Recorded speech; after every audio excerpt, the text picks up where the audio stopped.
This papered slideshow will address the challenges and compromises faced and debated by the Founding Fathers that evolved into the Constitution of the United States.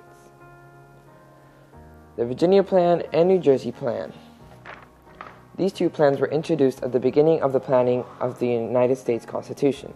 They both couldn't work together, so they combined the advantages of each document to create the Great Compromise. They both focused on voting issues in states. The Founding Fathers didn't know whether to do it equally or proportionally, which is by population. Another challenge faced was ratifications. While the Federalists supported the Constitution, the Anti-Federalists opposed it because of the lack of a Bill of Rights.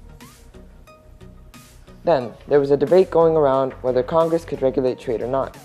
The northern states thought Congress should be able to regulate trade. However, the South opposed. They believed it abused their power. The Commerce and Slave Trade Compromise made an agreement that Congress was able to regulate trade, but could not interfere with slave trade and could not export tax. After that, the 3/5 Compromise made an agreement that each African American slave would be counted as 3/5 of a person for tax and representation purposes. The executive branch in the Constitution was a challenge as well. The delegates were able to agree to give the executive branch the power to veto bills only if an override was also available. This was a quick agreement, but the delegates could not agree or decide how to elect a president.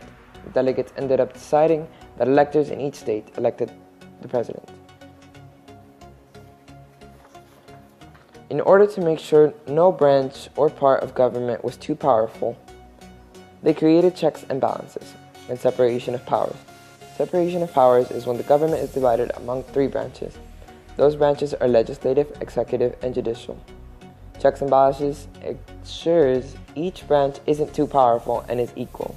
For example, the executive branch can veto a bill, but the legislative branch can override it, or the judicial branch may declare the bill unconstitutional. This kept the system fair and equal.